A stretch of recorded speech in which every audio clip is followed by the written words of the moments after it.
주의 음성을 내가 들으니 사랑하는 말일세. 믿는 마음으로 주께 가오니 나를 영접하소. 주의 음성을 내가 들으니 사랑하는 말일세. 믿는 마음으로 주께 가오니 나를 영접하소서. 내가 매일 십자가 앞에 더 가까이 가오니 그새 주의 흘린 보배 피로써 나를 정케 하소서. 주여 넓으신 은혜 베푸사 나를 받아주시고 나의 품은 뜻 주의 뜻같이 되게 하여 주소서. 내가 매일 십자가 앞에 더 가까이 가오니 그새 주의 흘린 보배 피로써 나를 정케 하소서. 주의 보좌로 나아갈 때에 어찌하니 기쁠까. 주의 얼굴을 항상 배우니 더욱 친근합니다. 내가 매일 십자가 앞에 더 가까이 가오니 그새 주의 흘린 보배 피로써 나를 정케 하소서. 우리 구주의 넓은 사랑을 증량할 자 없으며 주가 주시는 참된 기쁨도 헤아릴 수 없도다. 내가 매일 십자가 앞에 더 가까이 가오니 그새 주의 흘린 보배 피로써 나를 정케 주의 보좌로 나아갈 때에 어찌하니 기쁜. 주의 얼굴을 항상 배우니 더욱 친근합니다. 내가 매일 십자가 앞에 더 가까이 가오니 그새 주의 흘린 보배 피로써 나를 정케 하소서. 우리 구주의 넓은 사랑을 증량할 자 없으며 주가 주시는 참된 기쁨도 헤아릴 수 없도다. 내가 매일 십자가 앞에 더 가까이 가오니 그새 주의 흘린 보배 피로써 나를 정케 내가 매일 십자가 앞에 더 가까이 가오니 그새 주의 흘린 보배 피로써 나를 정케 내가 매일 십자가 앞에 더 가까이 가오니 그새 주의 흘린 보배 피로써 나를 정케 내가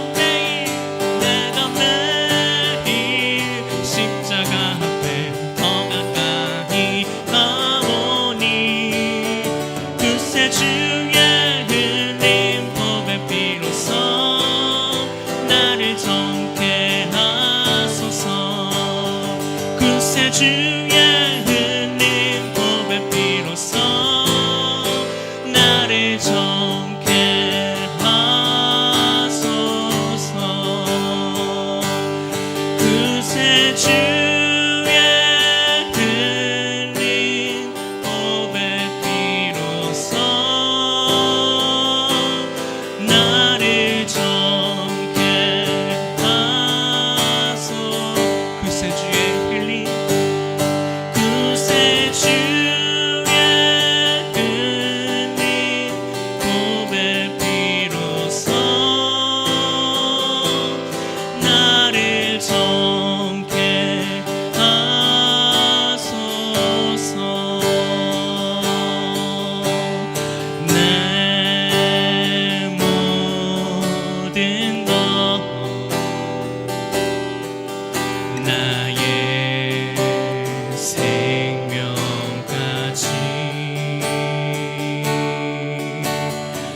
주 임재 안에서 이제 내 영혼 자유해.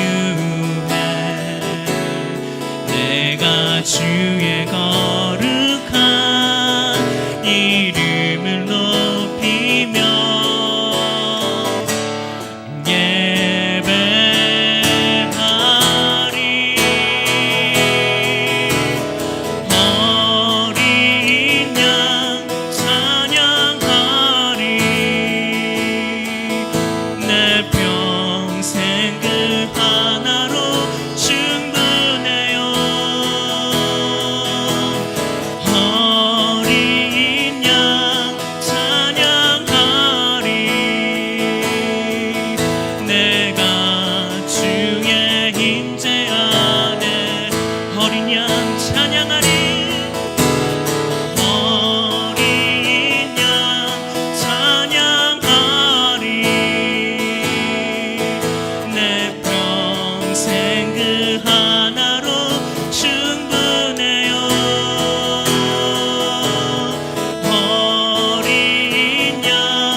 형제가 연합하여 동거함이 어찌 그리 선하고 아름다운고 거기서 여호와께서 복을 명하셨나니 곧 영생이로다. 아멘.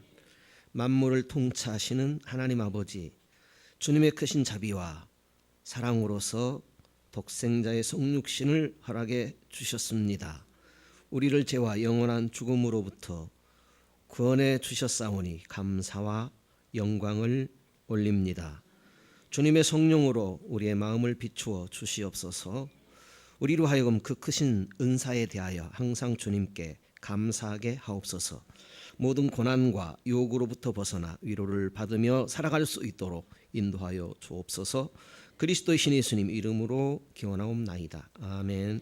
전능하사 천지를 만드신 하나님 아버지를 내가 믿사오며 그 외아들 우리 주 예수 그리스도를 믿사오니 이는 성령으로 잉태하사 동정녀 마리아에게 나시고 본디오 빌라도에게 고난을 받으사 십자가에 못 박혀 죽으시고 장사한 지 사흘 만에 죽은 자 가운데서 다시 살아나시며 하늘에 오르사 전능하신 하나님 우편에 앉아 계시다가 저리로서 산 자와 죽은 자를 심판하러 오시리라. 성령을 믿사오며 거룩한 공예와 성도가 서로 교통하는 것과 죄를 사하여 주시는 것과 몸이 다시 사는 것과 영원히 사는 것을 믿사옵나이다. 아멘.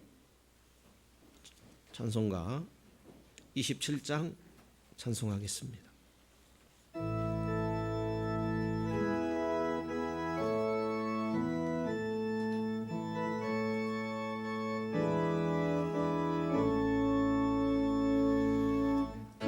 빛나고 높은 보좌와 그 위에 앉으신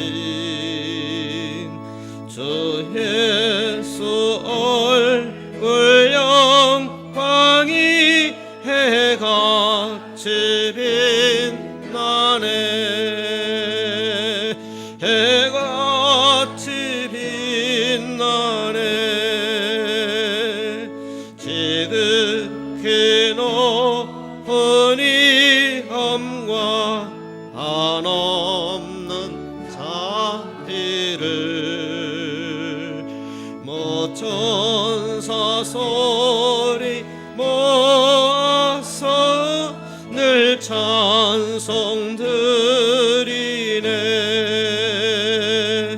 늘 찬송 드리네. 영축을 나를 살리려 그 영광 버리고 그 부끄러운 십자가 날 위해 지셨네. 날 위해 지셨네. 나 이제 생명이 있음은 주님의 은사요. 저 사망 권세 이기니 큰 기쁨 넘치네. 큰 기쁨 넘치네. 주님의 보좌 있는데 전한 몸 이르러 그 영광 몸소 배울 때 내 기쁨 넘치네. 내 기쁨 넘치리.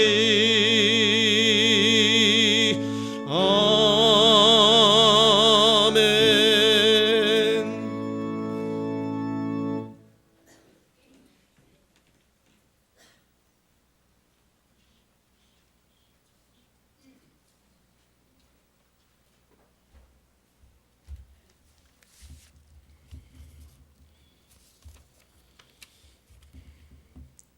할렐루야. 참 생명이 되신 하나님 아버지 감사합니다.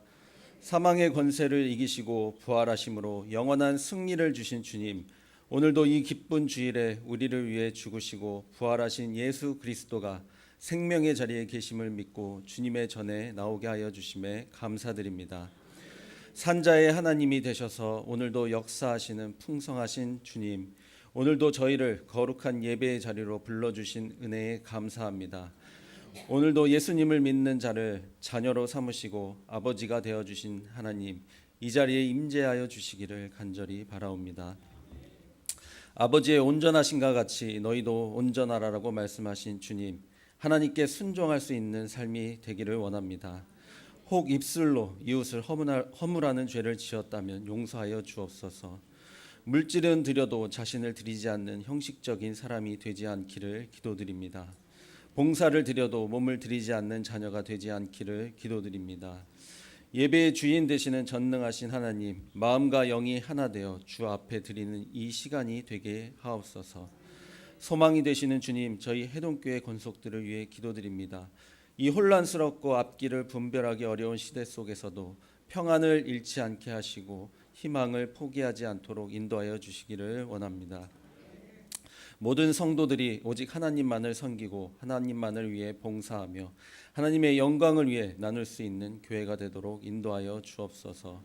이웃을 위하여 기도하고 봉사하게 하시고 그들의 필요에 도움이 손길이 될 수 있는 복을 허락하여 주옵소서. 우리 대한민국을 사랑하시는 주님, 나라를 위하여 교회와 이 나라의 성도들이 먼저 바로 서게 하여 주옵소서. 온 교회와 성도들이 우리나라를 위하여 기도하게 하옵소서. 그리하여 대한민국과 북한 땅에도 회개의 역사가 다시 일어나 온 백성이 주 앞으로 돌아오는 영광을 보게 하여 주옵소서. 특별히 세우신 이 나라와 목포 지역의 지도자들에게 은혜를 주셔서 하나님의 지혜로 이 땅을 이끌고 무엇보다 하나님을 제일로 예수님의 법으로 살아가는 복음의 나라가 될 수 있도록 인도하여 주옵소서. 예배를 받으시기에 합당하신 주님, 이 시간 말씀이 선포되어질 때에 주님의 음성을 듣게 하여 주시고 그 말씀에 따라 살아가게 하옵소서. 우리의 예배를 받아주시고 영적인 풍요를 내려주옵소서. 예배를 위하여 봉사하는 손길들을 기억하시고 은혜와 복을 내려 주옵소서. 저희가 예배 드릴 때 은혜가 넘치게 하여 주시고 상한 심령이 치유받는 귀한 시간이 되게 하여 주옵소서.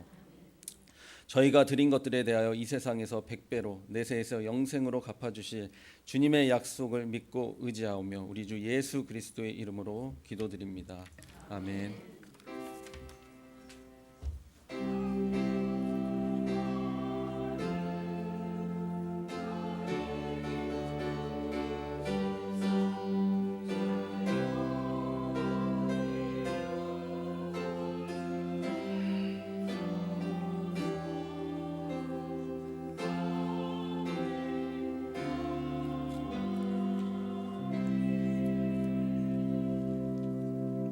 찬송가 214장 찬송하겠습니다.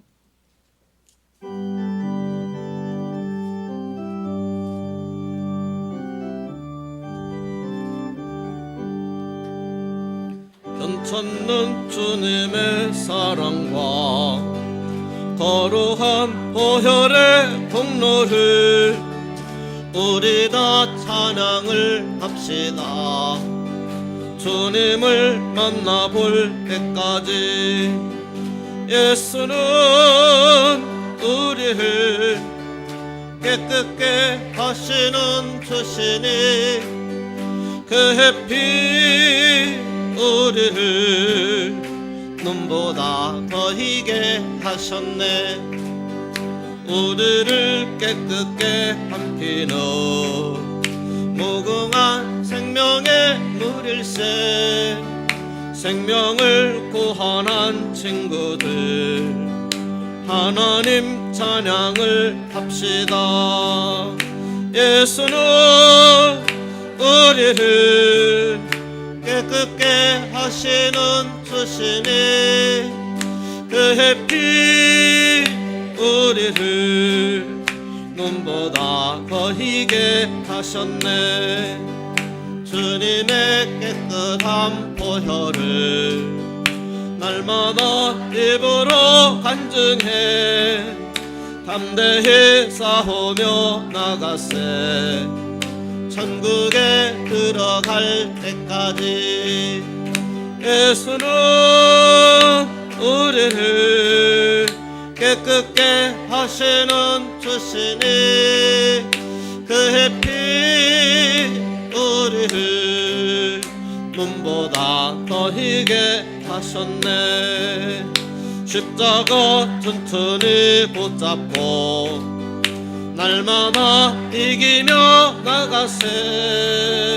머리에 면류관 쓰고서 주 앞에 찬양할 때까지 예수는 우리를 깨끗게 하시는 주시니 그의 피 우리를 눈보다 더 희게 하셨네. 다니엘서 11장입니다. 우리 가지신 주보 내용으로 봉독하겠습니다. 40절에서 45절입니다. 이 이야기의 마지막은 이러하다. 남쪽 왕이 그와 맞서겠고 북쪽 왕이 폭풍처럼 그를 덮칠 것이다. 전차 부대와 기병 부대와 대함대를 몰고 올 것을 휩쓸며 내려올 것이다. 그가 아름다운 땅을 공격하고 그 앞에서 사람들이 추풍 낙엽처럼 쓰러질 것이다. 에돔과 모압과 몇몇 암몬 사람만이 화를 면할 것이다. 그는 손을 뻗어 이 나라 저 나라를 집어삼킬 것이다. 이집트도 예외가 되지는 못한다. 그는 이집트의 금은보화를 모조리 긁어 모을 것이다. 리비아 사람과 에티오피아 사람들도 그에게 동조할 것이다. 그러나 그때 북쪽과 동쪽에서 불안한 소문이 들려와 그는 겁에 질릴 것이다. 그가 크게 노하여 사태를 진압하러 달려가지만 지중해 바다와 거룩한 산 사이에 진 그 왕의 천막을 치는 순간 그는 마지막을 맞게 될 것이다. 누구도 그를 도울 수 없으리라. 아멘.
아멘. 다니엘 7장에 제국에 대해서 이런 표현들이 있습니다. 바벨론은 독수리 날개를 단 사자로, 바사는 갈빗대 세대를 문 곰으로, 헬라는 날개 넷 달린 표범으로, 노마는 열뿔 달린 맹수로 표현이 됩니다. 8장에 보면 바사는 수양으로, 헬라는 수염소로 그려져 있습니다. 두 뿔 가진 수양이 서쪽, 북쪽, 남쪽으로 뿔을 들이받고 있습니다. 헬라는 두 눈 사이에 뿔이 나 있는 염소로서 수양을 받아서 땅에 넘어지게 합니다. 바벨론, 바사, 헬라, 노마 나라의 권력을 보여줍니다. 권력은 위로부터 옵니다. 권력은 하나님의 것입니다. 권력을 왜 맹수로 묘사할까요? 권력이 선을 권장하고 악을 징치하는 사명을 잘 감당하면 하나님의 일꾼입니다. 권력이 왜 부패할까요? 인간의 악한 본성 때문입니다.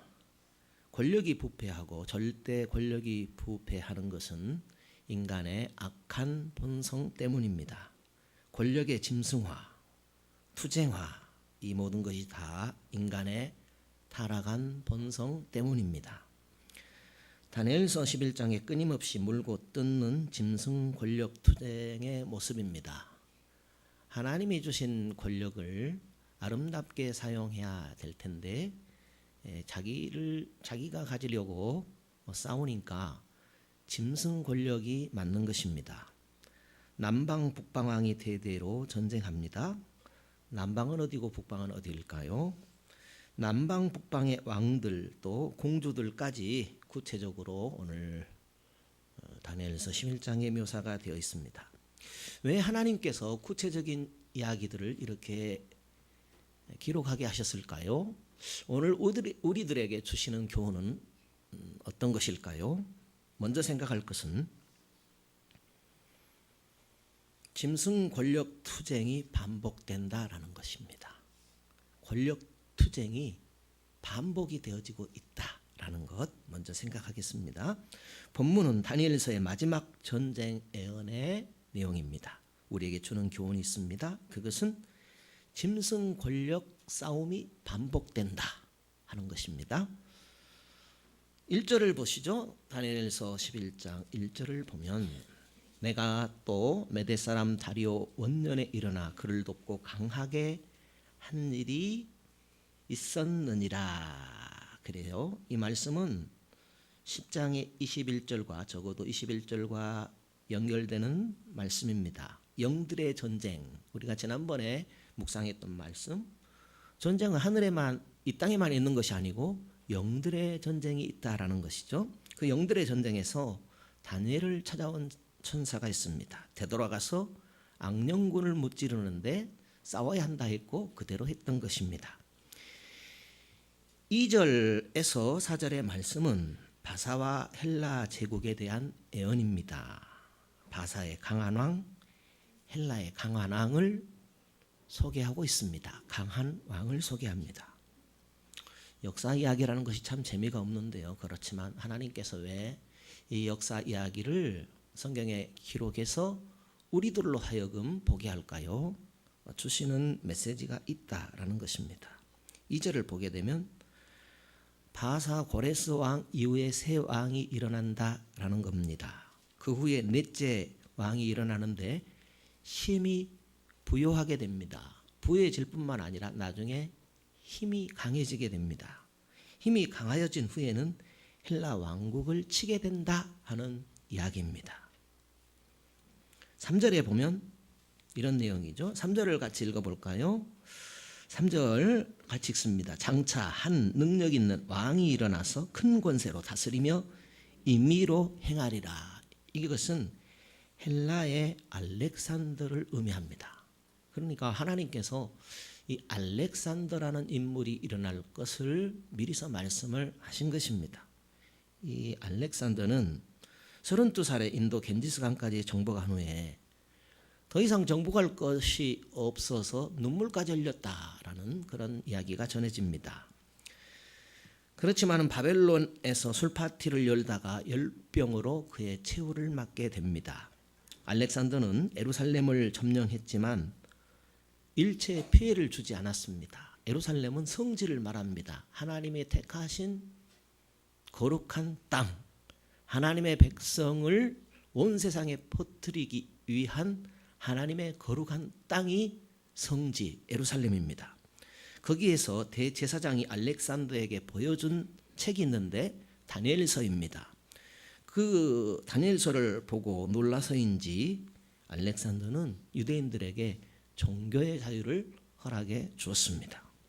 4절을 읽어볼까요? 4절입니다. 그러나 그가 강성할 때에 그 나라가 갈라져 천하 사방에 나누일 것이나 그 자손에게로 돌아가지도 아니할 것이요 또 자기의 주장하던 권세대로도 되지 아니하리니 이는 그 나라가 뽑혀서 그 외의 사람들에게로 돌아갈 것임이니라.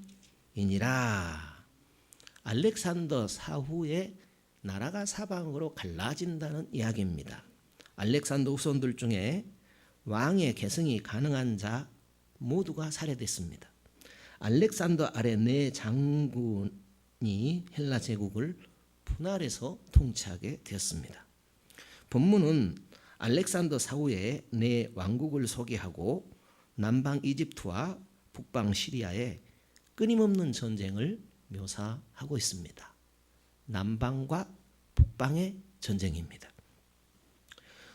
우리 본문 5절에서 20절은 남방 이집트, 북방 시리아 왕국의 대를 이은 전쟁입니다. 다니엘서 11장 전체를 보면 크게 네 인물이 나타납니다. 바사의 아하수에르, 그리고 헬라의 알렉산더, 그 다음에 시리아의 안티오코스, 그 다음에 안티오코스 에피파네스. 안티오코스는 안티오코스 3세를 말합니다. 안티오코스 에피파네스는 안티오코스 4세를 말합니다. 네 왕이 크게 부각되어 있습니다. 11장 후반부에 특별히 안티오코스 4세에 초점이 맞춰져 있습니다. 안티오코스 에피파네스입니다. 천사가 다니엘에게 이렇게 말을 한 셈입니다. 다니엘아, 70년 포로가 끝이 아니다. 지금 다니엘서에서 70년 포로에서 더 되돌아가게 된다라는 그런 메시지가 전해지죠. 그렇지만 이스라엘 백성들이 포로에서 해방된 것으로 그들의 고난이 끝이 아니다 하는 그런 말입니다. 앞으로 아수에로 왕이 일어나서 괴롭힐 것이고 알렉산더가 괴롭힐 것이고 남쪽 이집트, 북쪽 시리아가 수백 년 전쟁을 하게 될 것이다. 시리아의 안티오코스 3세와 4세가 너희 나라를 정복할 것이다. 그렇게 오랜 기간 하나님의 정화 연단 과정을 거칠 것이다. 그래도 실망하지 말아라. 내가 천사장 미가엘을 통하여 너희를 지켜줄 것이다. 후에 메시아가 올 것이고 하나님 나라를 완성할 것이다. 내가 너희로 영원한 하나님 왕국에서 복락을 누리게 할 것이다 하는 이 메시지를 주고 있는 것입니다. 하나님께서 앞으로 되어질 270년의 역사와 어떤 부분은 자세한 내용까지 예언을 했습니다. 예를 들면 6절이죠. 6절을 한번 보시죠. 다니엘서 11장 6절을 봅니다. 한번 먼저 읽어보겠습니다. 몇 해 후에 그들이 서로 맹약하리니 곧 남방왕의 딸이 북방왕에게 나가서 화친하리라. 그러나 이 공주의 힘이 쇠하고 그 왕은 서지도 못하며 권세가 없어질 뿐 아니라 이 공주와 그를 데리고 온 자와 그를 낳은 자와 그때 도와주던 자가 다 버림을 당하리라. 무슨 말일까요? 무슨 내용을 예언할 것일까요? 되어진 일을 통해서 무슨 내용인가 하는 것을 우리가 이해할 수 있죠. 남쪽 이집트입니다. 그러니까 그림을 여러분들이 이해해야 됩니다. 어떤 그림인가 하면은 북쪽과 남쪽의 싸움이에요. 북방, 남방의 싸움인데 가운데 성지 이스라엘이 있어요. 북쪽이 어디라고요? 시리아, 남쪽이 이집트. 그러니까 북쪽과 남쪽이 싸우려면 이스라엘 성지를 거쳐야 돼요. 아시겠죠? 예. 북방과 남방의 싸움입니다. 이집트와 시리아의 싸움입니다.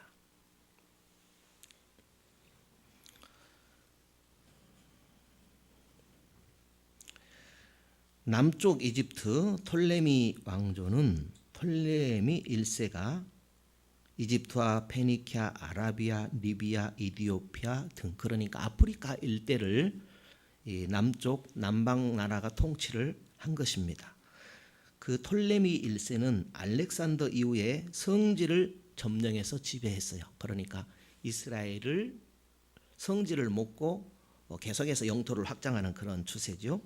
그의 밑에 있던 실루쿠스가 그보다 더 강해져서 북쪽 시리아를 세우게 됩니다. 그 후에 남쪽 이집트, 북쪽 시리아 간 전쟁이 있게 되는데 150년 동안 대를 이어서 전쟁이 벌어지게 됩니다.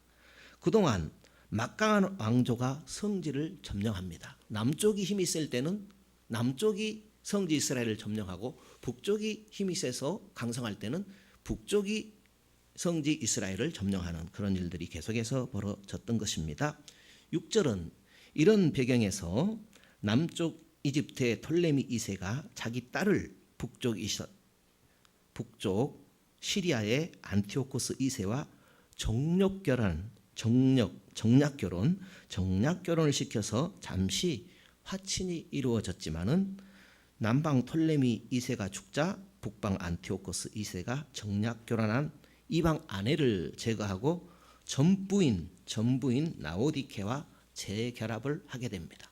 여러분 이해되실 수도 있고 안 될 수도 있는데 그런 사실이 있다고 넘어가시면 되겠습니다. 이 나오디케라는 전부인은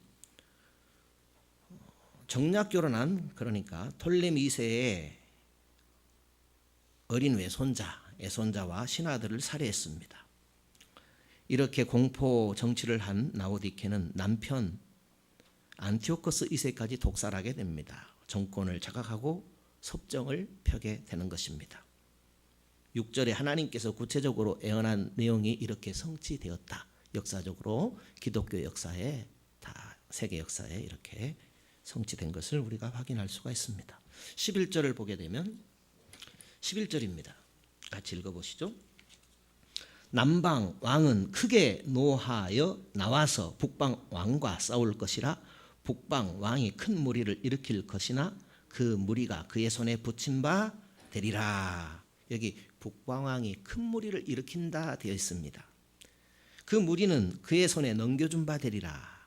북방 왕이 큰 무리를 일으키게 되는데 그 무리가 그의 손에 넘겨준 바 되리라. 이렇게 예언된 말씀이 있는데 무슨 얘기인가 하면 북방 시리아의 안티오코스 3세가 대군을 이끌고 남방 이집트를 침공하게 됩니다. 근데 져버려요. 그래서 성지를 남방 이집트에게 넘겨주게 됩니다. 톨레미 4세는 성지와 페니키아 점령으로 만족하고 북방 안티오코스 3세와 타협을 하게 됩니다. 우리 친하게 지냅시다. 타협을 하게 됩니다. 13절 봅니다. 13절. 북방 왕은 돌아가서 다시 대군을 전보다 더 많이 준비하였다가 몇 해 후에 대군과 많은 물건을 거느리고 오리라. 북방 안티오코스 3세가 다시 남방 이집트를 침공합니다. 톨레미 5세 군대와 성지를 장악하게 됩니다. 유대인들이 북방 안티오코스 3세를 도와줌으로 그런 일들이 일어나게 됩니다. 유대인들이 북방 안티오코스 3세를 처음에는 환영했습니다. 도와주고 환영했습니다. 나중에 이 안티오코스 3세가 성지와 백성들을 파괴할 때 속았구나, 아차 이렇게 하게 되는 것입니다. 그 내용이 14절이죠. 읽어보겠습니다. 14절.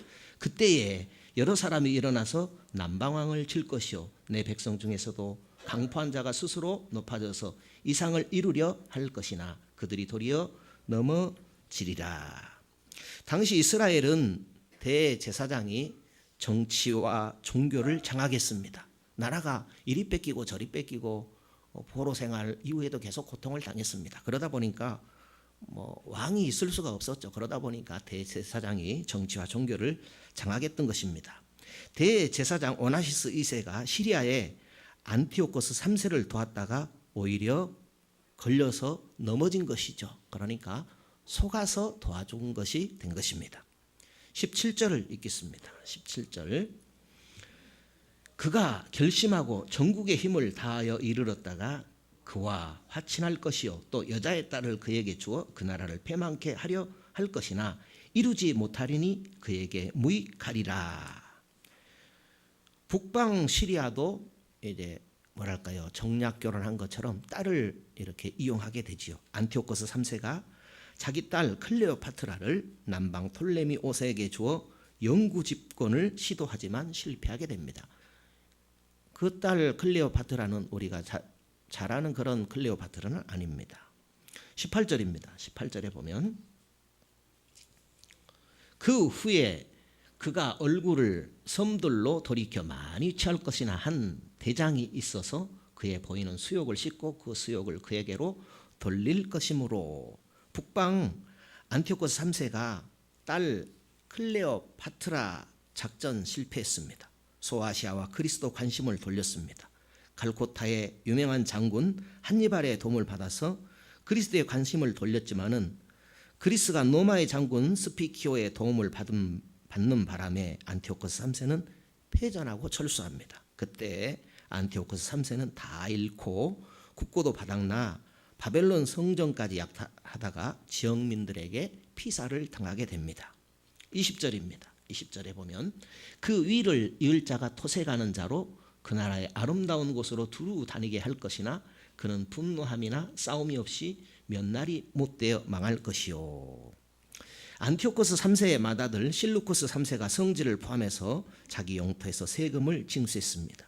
실루쿠스 3세가 예루살렘 성전도 약탈하려 하다가 그의 대사가 환상 중에 천사의 경고를 받아 포기하게 됩니다. 그리고 실루쿠스 3세는 며칠 내로 암살을 당했습니다. 이렇게 남방 이집트, 북방 시리아의 데를리언 권력 투쟁의 역사를 볼 때에 인류가 타락한 이후에 역사 전체가 권력 투쟁의 역사라 볼 수 있습니다. 다니엘서 11장은 권력 투쟁의 역사를 보여줍니다. 성도 여러분, 우리가 기억할 것은 인류 역사는 권력 투쟁의 역사다 하는 교훈을 잊지 말아야 하겠습니다. 지금 미국, 중국, 러시아가 한반도 주변에서 끊임없이 권력 투쟁 중입니다. 우리나라만 봐도 남과 북, 여당, 야당, 또 여당 내에서, 야당 내에서 권력 투쟁하는 것을 끊임없이 볼 수 있습니다. 왕과 신하, 왕과 장군들, 남편과 아내, 아버지와 아들, 형제, 자매들 간에도 권력 투쟁하는 것을 볼 수 있습니다. 인류 역사가 권력 투쟁의 역사입니다. 선한 뭐랄까요? 깨끗하게 권력 투쟁하면 좋습니다. 그러나 야수적이죠. 짐승 권력 투쟁의 역사입니다. 서로 물고 뜯고 하는 영원한 권력이 없습니다. 권력이 왔다 갔다 하죠. 물론 그래야 되지요. 그러나 기억할 것은 권력은 하나님의 것입니다.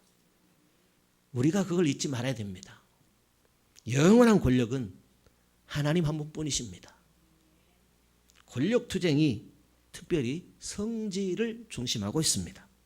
성지 이스라엘을 중심으로 권력 투쟁이 일어나지요. 타락한 인간들이 하나님을 대적하는데 권력을 사용합니다. 인간들이 교만하게 되면 하나님을 무시하고 하나님께 되어들게 되는 것입니다. 남방과 북방의 끊임없는 전쟁에서 우리가 어떤 교훈을 얻을 수 있습니까?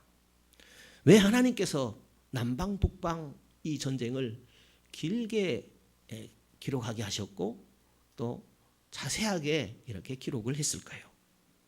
하나님께서 우리에게 어떤 교훈을 주시려는 것일까요? 여러 가지 교훈을 생각해 볼 수가 있습니다. 몇 가지만 소개해 보겠습니다. 남방과 북방의 끈질긴 권력 투쟁을 통해서 우리가 얻는 교훈이 있죠. 그것은 타락한 인간 세상의 모습입니다. 나라마다 우리 서로 싸우지 맙시다 하고 약속해 놓고 싸웁니다. 이 현실을 우리가 바로 보라는 것입니다. 강해졌다, 약해졌다, 엎치락 뒤치락합니다.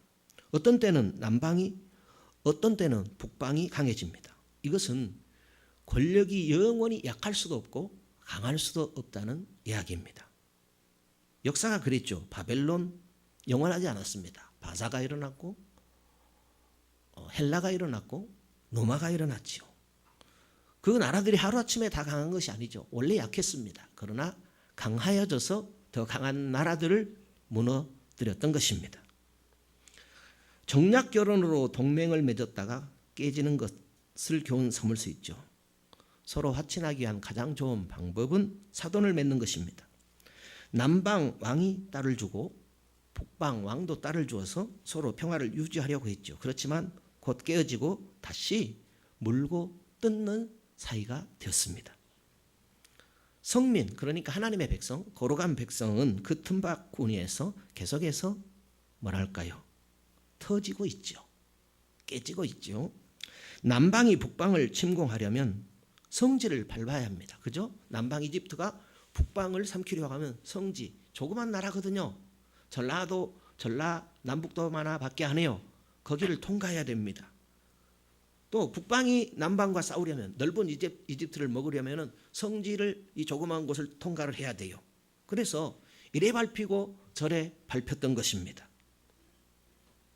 성지 백성만 이래저래 밟혔습니다.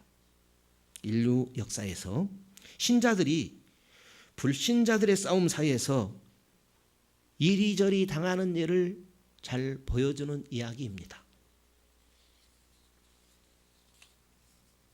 안티오코스 3세 4세에 하나님의 백성을 박해한 내용이죠. 남방 북방 왕이 성지 백성을 가만히 둘 때도 있었고 괴롭힐 때도 있었습니다.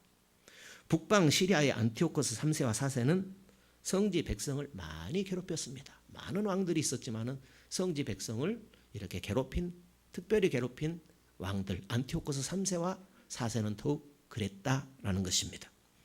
권력 투쟁의 과정에서 하나님은 통치하신다라는 것이죠. 성도 여러분, 기억하십시다.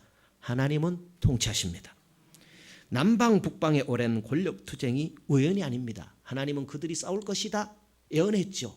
이것은 되어지기 전 사건을 예언한 내용입니다. 성도 여러분, 다니엘은요 구약의 계시록이에요. 신약의 요한계시록이 있는 것처럼 구약의 계시록이 다니엘서예요. 그러니까 다니엘서와 요한계시록이 맞아떨어진다는 사실입니다. 하나님이 예언하신 대로 되어진 거예요. 다니엘서의 예정하신 대로 되어진 거예요. 하나님은 구경만 하지 않으신다라는 거죠. 심판과 구원으로 왕들, 백성들을 예외 없이 하나님은 다스리십니다. 그 과정에서 하나님의 백성을 정화하는 데 사용하십니다. 할렐루야. 이 세상 모든 것은 하나님의 백성을 하나님의 백성답게 만드는데 하나님께서 사용하시는 도구라는 사실을 잊지 마시기 바랍니다. 그런 고난 속에서 하나님의 백성들을 하나님답게 만드시는 일을 하나님께서 하시는 것입니다. 안티오코스 4세는요 적 그리스도의 모양입니다. 권력 투쟁의 역사에서 어떤 왕은 하나님께 대들고 하나님의 백성들을 박해했습니다. 안티오코스 4세가 바로 그런 왕입니다. 자신을 신격하여 성지의 성전과 성민을 박해했습니다. 예수 재림 직전 나타날 적 그리스도를 예표하고 있습니다. 짐승 권력 투쟁의 과정에서 적 그리스도의 유형이 나타날 때에 하나님은 방관하시는 분이 아니십니다. 세상 왕국은 심판하시고 주의 백성들은 정화시키십니다. 그렇게 하나님의 왕국이 도래하게 되고 완성이 되어지는 것입니다. 신자들이 할 일은 믿음을 지키는 것입니다.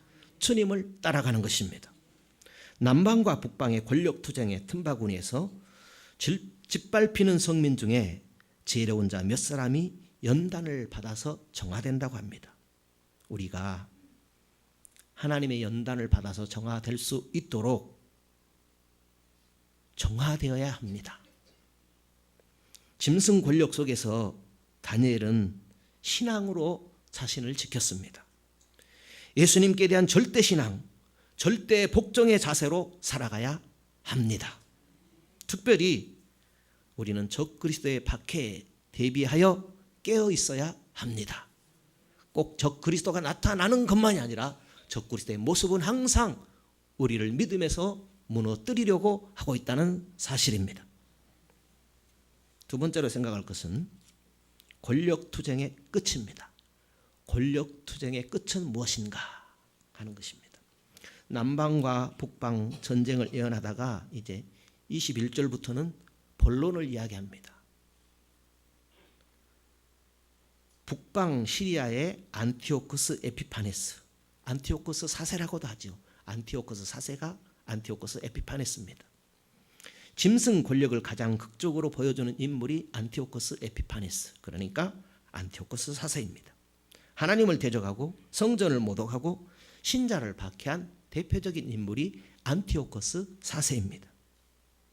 주 재림 직전 나타날 적그리스도 모형입니다.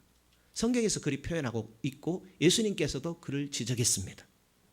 그렇다면 안티오코스 4세는 어떤 인물로 예언되었는가 우리가 알 필요가 있습니다. 왜냐하면 적그리스도가 그 모양으로 나타날 것이기 때문입니다. 그리고 지금 적그리스도의 모형은 그런 모형이기 때문입니다. 그의 만행과 파멸이 21절에서 마지막 절까지입니다. 그러니까 안티오코스 4세, 적그리스도 모형이 되는 안티오코스 4세에 대한 이야기가 다니엘서 11장의 반 이상이 되는 거예요. 21절에 보니까 한 비천한 사람 나옵니다. 21절 보십시오. 21절에 또 그 위를 이을 자는 한 비천한 사람이라 그랬습니다. 한 비천한 사람, 멸시받을 만한 사람, 나쁜 사람, 그 뜻입니다. 누구를 말하는가 하면 안티오코스 4세를 말합니다. 그의 아버지는 안티오코스 3세입니다. 노마군이 그의 아버지 안티오코스 3세의 항복을 받아낼 때 안티오코스 4세를 노마의 인질로 잡아갑니다. 자기 맏형의 아들을 자기 대신 노마의 인질로 보내고 자기 맏형을 제거하게 됩니다. 누가요? 안티오코스 4세가요. 맏형의 아들이 이어받아야 할 권력이었습니다. 맏형의 아들이 노마에서 돌아오면 물러서겠다고 속이고서 결국 권력을 찬탈합니다. 그렇게 속임수로 권력을 차지한 후에 폭력으로 다스립니다. 안티오코스 4세는 힘을 키운 후에 남방 이집트를 공격합니다. 이집트를 삼키면 어떤 일이 되어질 줄로 생각했던 모양이죠. 이집트는 대군을 가지고도 당해내지 못하고 패하게 됩니다. 신하들이 안티오코스 4세에게 뇌물을 받고 매수되었습니다. 남방의 많은 군사들이 죽었습니다. 그 전쟁 후에 서로 평화 조약을 맺지만 얼마 가지 못하게 됩니다. 27절을 보시죠. 27절 같이 읽어봅니다. 이 두 왕이 마음에 서로 해하고자 하여 한 밥상에 앉았을 때에 거짓말을 할 것이라. 일이 형통하지 못하리니 이는 작정된 기한이 미쳐서 그 일이 끝날 것임이니라. 안티오코스 4세가 다시 이집트를 공격하지만 이번에는 성공하지 못합니다. 저번에는 성공했지만 또 공격했을 때는 침략했을 때는 성공하지 못합니다. 왜냐하면 이집트가 노마와 동맹을 맺어버립니다. 노마 해군이 안티오코스 군대를 물리치게 되는 것입니다. 28절에서 30절까지 읽어보죠. 28절입니다.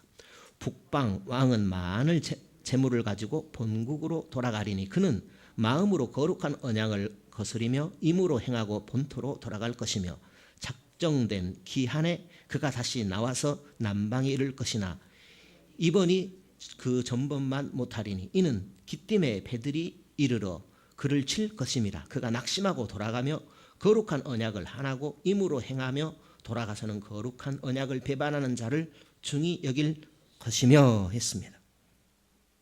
이 안티오코스 4세는 이집트에서 노마군에게 당하게 됩니다. 시리아로 돌아가는 길목에 돌아가려면 남방에서 싸우다가 북방으로 돌아가려면 또 성지를 거쳐야 돼요. 유대인들에게 화풀이를 합니다. 예루살렘과 성전을 약탈했습니다. 그것이 30절에 기록된 거룩한 언약에 분노한 것입니다. 시리아에 돌아가서는 유대인들에게 그의 격분을 더 쏟아놓게 됩니다. 모세 율법을 혐오하고 참된 하나님께 드리는 제사도 혐오했습니다. 그리고 32절에 기록된 언약을 배반하고 악행하는 자의 도움을 받습니다. 하나님의 언약을 배반하고 악행하는 자의 도움을 받아요. 거룩한 백성이 하나님을 배반한 자들을 이렇게 꼬여가지고 도움을 받아서 할례를 금지하고 유대인들을 헬라화하는 작업도 있습니다. 군대를 통하여 성소 거룩한 곳을 더럽혔습니다. 그렇게 그는 멸망하게 하는 가증한 것, 제우스상을 성전에 세우고 신실한 유대인들을 박해했습니다.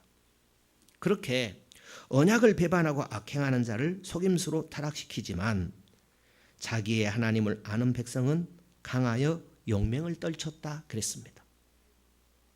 이런 분위기에서 유다 마카비 혁명이 일어납니다.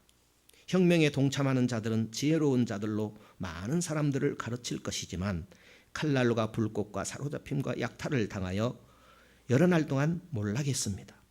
결국 예루살렘 성전을 탈환하게 되고 유대인 독립왕조까지 세우게 됩니다. 마카비 혁명에 동참한 자들이 고문과 박해를 받으면서 연단을 받아 정결하게 되며 희게 되어 마지막 때까지 이르게 되었습니다. 의를 위해서 핍박을 받으면서 연단도 되고 정화도 됩니다. 마카비 혁명으로 폭군 안티오코스 군대와 싸워서 우상 제단을 파괴하고 율법도 회복을 했습니다. 안티오코스 4세는 자기 마음대로 행하여 스스로 높여서 모든 신보다 크다 하며 비상한 말로 신들의 신을 대적하며 형통하기를 분노하심이 그칠 때까지 했습니다. 그의 악행은 하나님이 정한 기한 동안 계속되었습니다.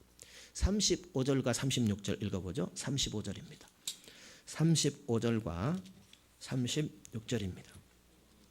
또 그들 중 지혜로운 자 몇 사람이 쇠폐하여 무리로 연단되며 정결케 되며 희게 되어 마지막 때까지 이르게 하리니 이는 작정된 기한이 있음이니라. 이왕이 자기 뜻대로 행하며 스스로 높여 모든 신보다 크다 하며 비상한 말로 신들의 신을 대적하며 형통하기를 분노하심이 쉴 때까지 하리니 이는 그 작정된 일이 반드시 이룰 것임이니라.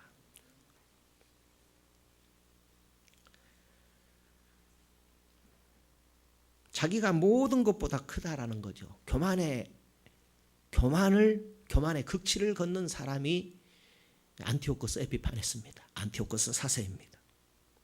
그의 조상들의 신들 또 여자들이 흠모하는 것들 돌아보지 아니하며 어떤 신도 돌아보지 아니했다.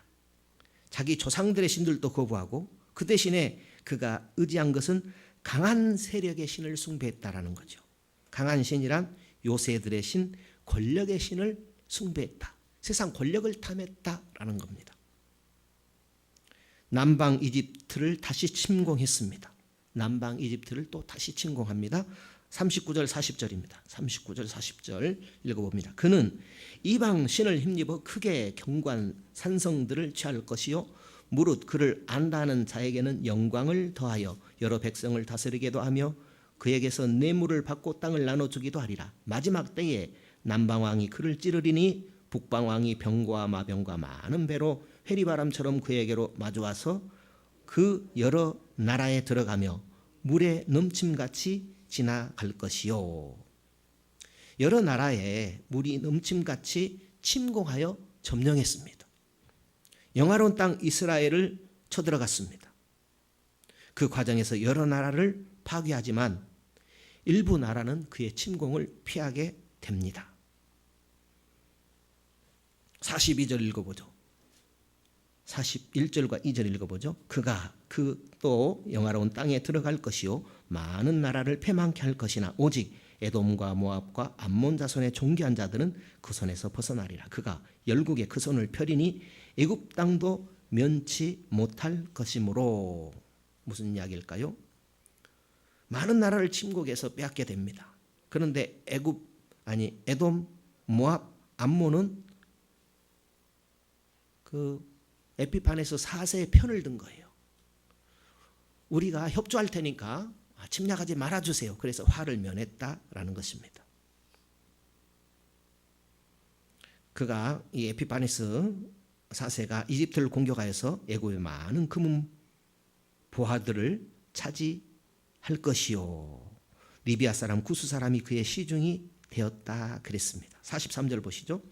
그가 권세로 애굽의 금은과 모든 보물을 잡을 것이요 리비아 사람과 구스 사람이 그의 시종이 되리라.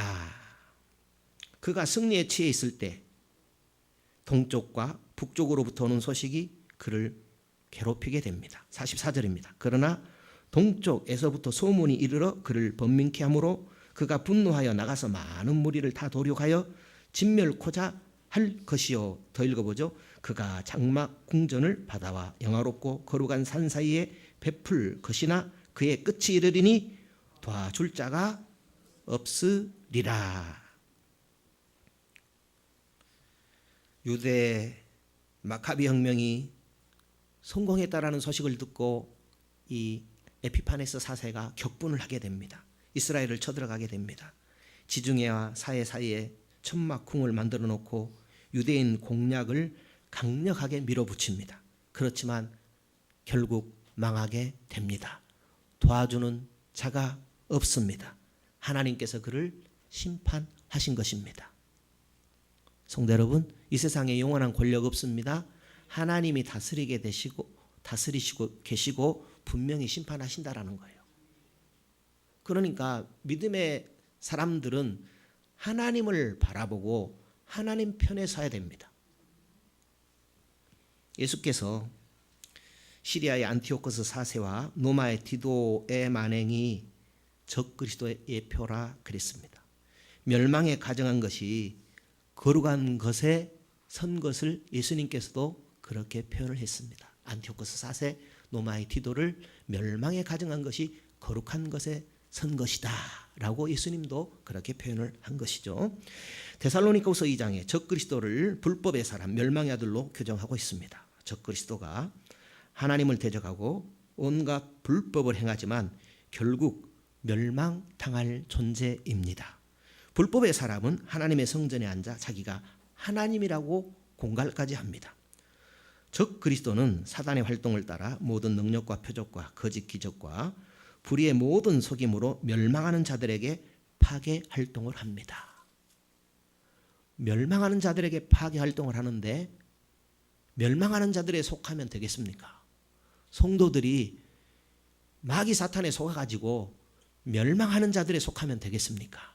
그러니까 믿음이 있다면 하나님께 속해야 하는 것입니다.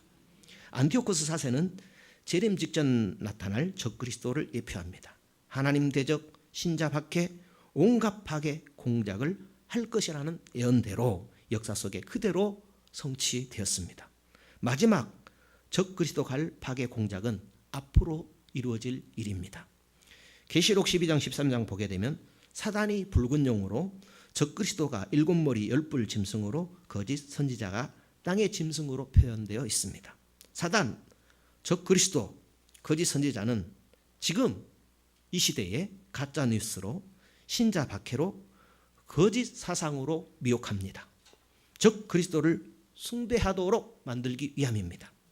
성도 여러분, 둘 중에 하나입니다. 적그리스도냐 그리스도냐, 그리스도냐 적그리스도냐, 중간지대는 없습니다. 하나님이냐 적그리스도냐, 둘 중 하나입니다. 적그리스도의 권력에 거짓과 속임수에 속지 않기를 주님이 바라십니다. 계시록의 적그리스도가 누구일까요? 가톨릭 교황일까요? 이슬람 세력일까요? 공산주의일까요? 각 시대마다 그 시대에 적합한 해석이 나오기도 했습니다. 아담 타락 이후에 하나님을 대적하는 세력은 항상 존재해 왔습니다. 그리스도를 대적하는 적기독 세력이나 인물들이 항상 존재해 왔습니다. 바벨탑 사건에서부터 애굽, 바벨론, 바사, 헬라, 노마 등 제국이나 제국의 독재자, 히틀러, 스탈린, 목택동, 김일성 등 그리스도 재림 직전 마지막 적 그리스도가 반드시 등장한다는 사실입니다. 그러나 그리스도 재림하시면 사단의 세력은 지옥 풀못에 던져 넣으신다 했습니다. 그렇다면 오늘 예수 믿는 신자는 어떤 자세로 살아야 될 것인가?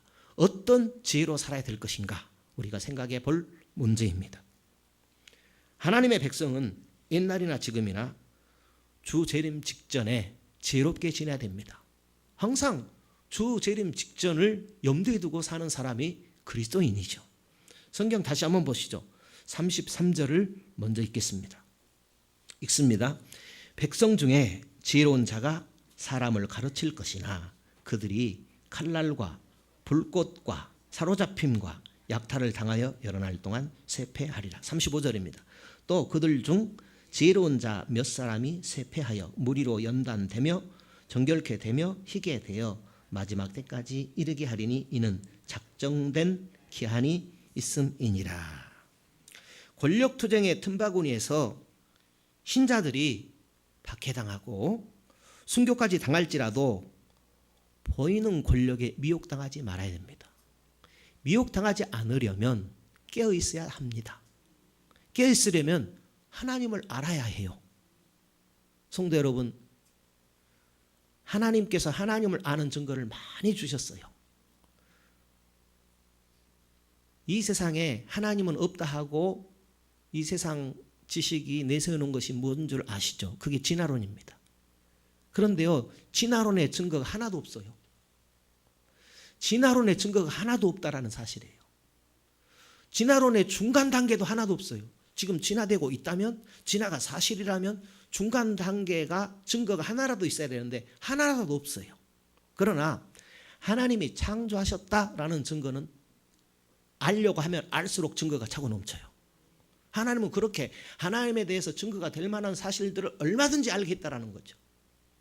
오늘 우리가 하나님 알기를 힘써야 된다라는 것입니다. 그래야 하나님을 의지하지요.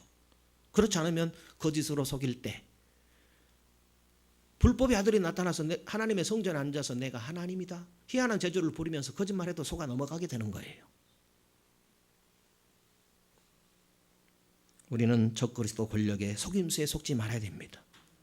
앞으로 돈과 권력으로 우리를 미혹하고 속이게 될 겁니다. 그때 속거나 미혹되지 않으려면 하나님을 바로 알아야 합니다.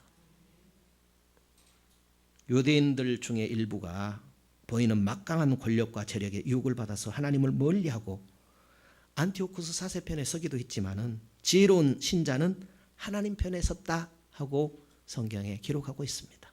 이적이나 지금이나 지혜로운 자는 누구 편에 섰다? 하나님 편에 섰다. 신자는 죄악 세상을 심판과 구원으로 통치하시는 하나님께 대한 천국 신앙을 사수해야 합니다. 하나님께서 세상을 심판하시고 신자를 구원하신다는 최종 승리를 확신하며 살아야 합니다. 죽어도 산다는 부활신앙으로 세상에 영향을 미치는 삶을 살아야 합니다. 다니엘처럼 선명한 신앙으로 신선한 영향을 미쳐야 됩니다.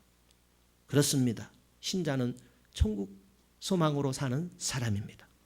천국왕 예수님께서 마침내 천국을 완성하실 것입니다. 세상 권력 재력에 휘둘리지 않고 하나님 편에 서는 것이 영원한 행복을 선택하는 길이라는 사실입니다. 다니엘서 11장 전체를 볼 때에 남방 북방에 계속되는 전쟁에 고통당하는 성지 이스라엘 백성들의 그 고통을 보게 됩니다. 적그리스도 유형인 안티오코스 4세 신성 모독 신자 박해를 하나님은 왜 허락하셨을까요? 좀 잘 보호해 주시지. 왜 그런 고통을 허락하셨을까? 이것이 우리의 의문입니다. 하나님 대적 세력들은 심판하시는 하나님이십니다. 하나님 백성들은 구원하시는 하나님이십니다. 신성 모독과 신자 박해의 과정을 통해서 신자의 삶을 감당하도록 정화시키는 일을 하나님께서 하십니다. 천국의 영원성 면에서 볼 때에 이 세상에 사는 삶은 한 경점에 불과합니다. 한 점에 불과한 이 세상 삶 속에서 하나님께서는 우리를 정화시키는 일을 하시는 것입니다. 천국에서 영생 복락을 누릴 수 있도록 신자들을 정화시키는 작업을 하나님께서 이 땅 사는 동안 우리들에게 행하시는 것입니다. 지상 생애와는 비교조차 할 수 없는 영광이 신자를 기다린다는 사실입니다. 존 메가더 목사님은 이런 표현을 했습니다. 다니엘서 11장을 설교하면서 우리 아버지 하나님께서 세상 역사를 주관하시는 방법이 꼬여있는 것 같이 보이지만 하나님은 절대 실수하지 않으십니다. 우리 계획이 어긋나고 우리 희망이 사라져도 하나님을 절대 신뢰해야 합니다. 방문 깊고 낮이 오지 않을 것 같아도 하나님을 신뢰해야 합니다. 하나님께서 모든 것을 합력하여 선을 이루시기 때문입니다.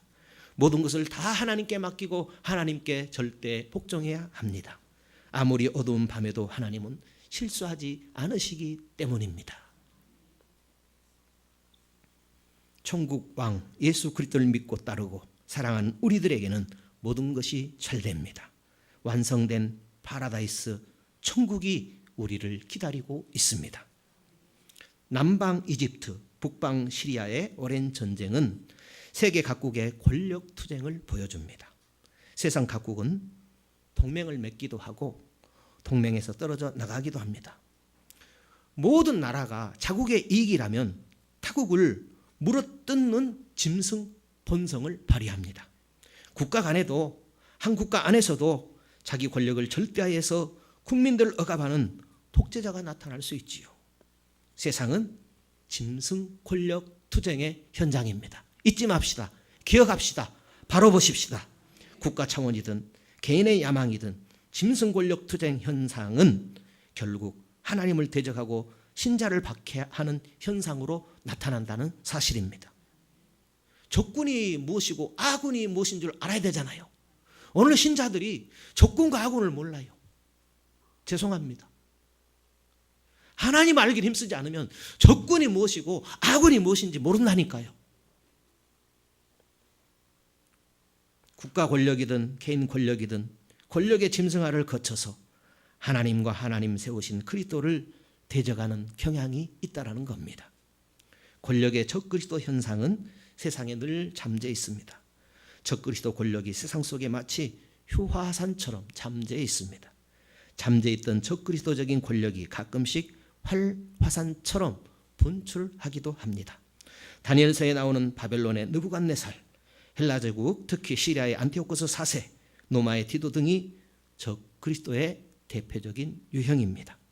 본문은 안티오코스 4세를 적그리스도의 유형으로 부각시키고 있습니다. 오늘 우리들을 안티오코스 4세를 통해서 각성시키죠. 역사 속에 적그리스도의 유형이 가끔 나타납니다. 주 재림 직전에는 적그리스도가 직접 등장하게 될 것입니다. 어떤 세력, 어떤 인물일지 우리는 잘 알지 못합니다. 많은 이야기들이 떠다니긴 하죠. 기억할 것은 적그리스도는 그리스도를 대적하고 신자를 박해하고 교회를 박멸하려고 한다는 사실입니다. 적그리스도가 그 파괴가 절정에 이를 때에 주 재림하시어 사단과 적그리스도 세력을 심판하시고 하나님 왕국을 완성하신다는 사실입니다. 예수께서 천국을 완성하시면 신자들은 영생 복락을 누리게 될 것입니다. 이 소망을 가지고 세상 권력의 맹수화를 경계하면서 내가 어디에 설 것인가라는 것을 잘 깨닫고 깨어있어서 선명한 신앙으로 세상에 영향을 미치며 주님이 원하시는 영혼 깨우는 사명을 잘 감당하시는 성도 되시기를 주님이 바라시는 줄로 믿습니다. 우리 찬송가 427장입니다.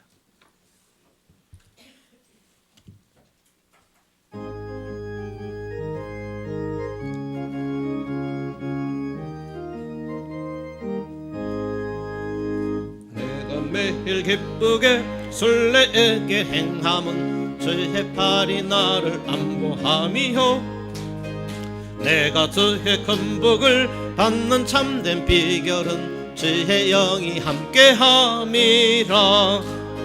성령이 계시네 할렐루야 함께하시네. 좁은 길을 걸으며 밤낮 기뻐하는 것 주의 영이 함께함이라.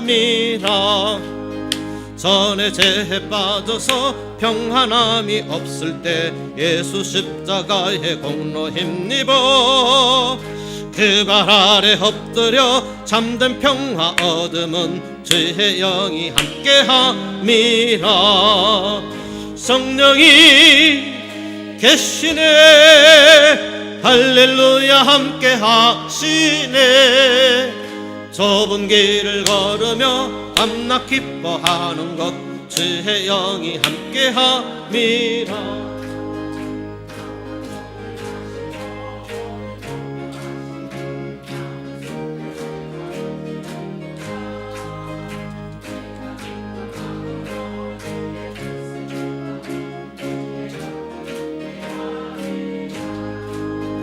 성령이 계시네 할렐루야 함께하시네.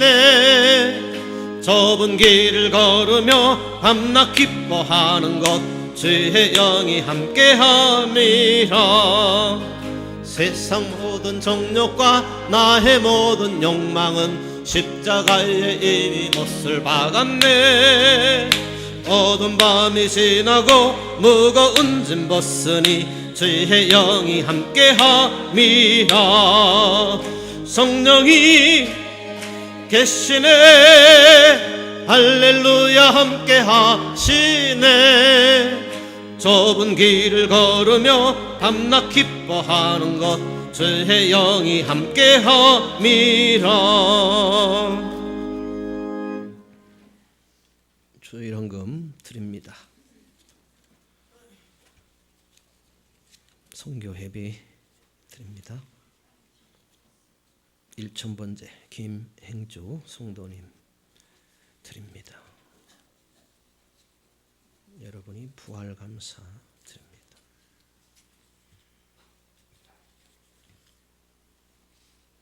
김상민 집사님 생일 맞아 감사 드립니다. 강강렬 선교사님 후원금 드립니다.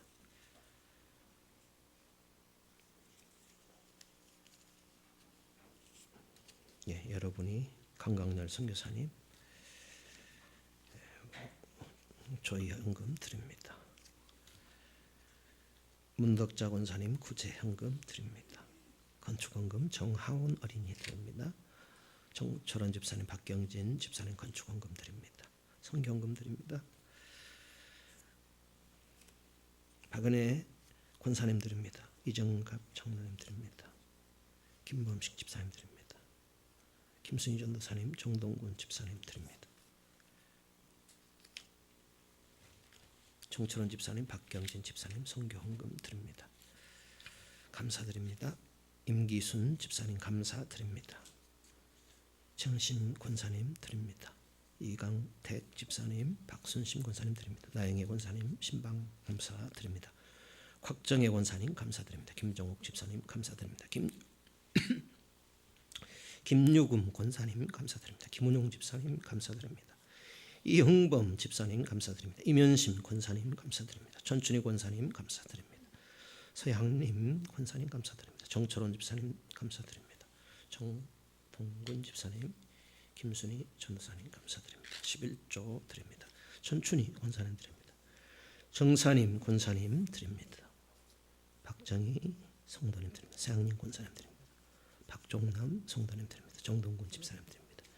김순희 전도사님 11조 드립니다. 주님 은혜 고맙고 감사합니다. 우리에게 복을 주셨습니다. 특별히 주님 복 주신 주의 날에 불러주시니 고맙고 감사합니다. 우리로 주님을 알게 하시고 주께서 복 주심도 알게 하셨습니다. 주님이 복을 주셔서 이 시간 예물을 드립니다. 주님 주신 복으로 잘 살게 해주시어 이 예물을 주님 앞에 드립니다. 주님 때문에 행복했습니다. 주님과 함께하는 시간이 제일 귀했습니다. 주님의 음성을 듣고 주님을 바라보는 시간이 제일 귀했습니다. 오늘 주님의 날 참으로 귀하고 감사드립니다. 주의 헌금을 드립니다.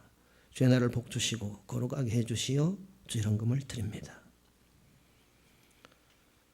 주님 주신 거룩한 날을 거룩하게 구별하기를 원하며 주의 헌금을 드립니다. 모든 날에도 거룩하신 하나님 앞에 살아가기를 원하며 주의 헌금을 드립니다. 나의 죄를 속량하신 은혜에 감사하여 주의 헌금을 드립니다. 11조를 드립니다.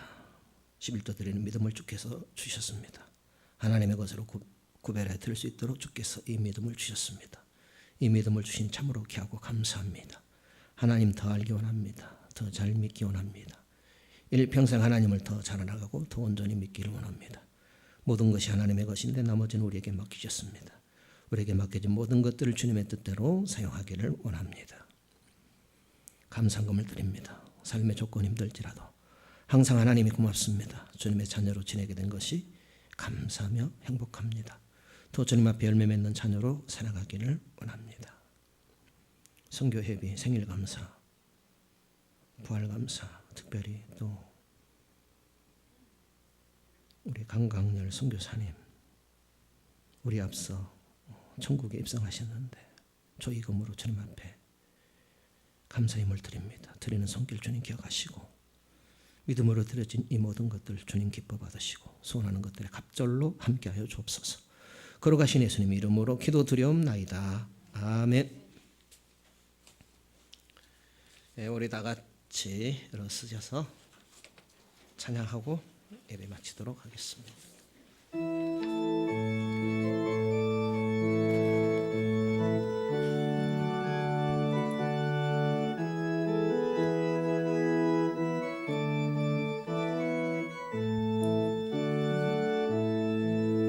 갈릴리 마을 그 숲속에서 주님 그 11 제자 다시 만나시사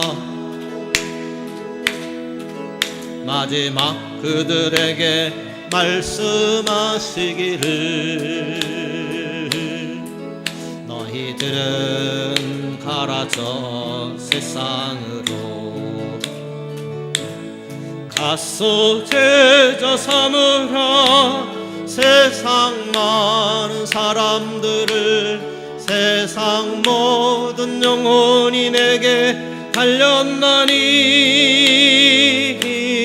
가서 제자 삼으라 나의 길을 가르치라 내가 너희와 항상 함께 하리라 지금도 우리 주 찾아오사 어두워져가는 저 세상 바라보며 마지막 우리에게 부탁하시기를 너희들은 가라져 세상으로 가서 제자 삼으라 세상 많은 사람들을 세상 모든 영혼이 내게 달렸나니 가서 제자 삼으라 나의 길을 가르치라 내가 너희와 항상 함께 하리라. 요한은 내게 복을 주시고 너를 지키시기를 원하시며 요한은 그 얼굴로 내게 비치사 은혜 베푸시기를 원하며 여호와께서는 그 얼굴을 내게로 향하여 드사 평강 주시기를 원하노라. 모든 믿는 자의 구원자가 되시는 주 예수 그리스도의 은혜와 하나님의 크고 놀라우신 사랑하심과 성령님의 충만 내주 역사하시는 은혜가 주님 복 주신 날 주님을 예배하는 모든 심령 위에 가정 위에 권속 위에 사업 위에 함께 있을지어다. 아멘.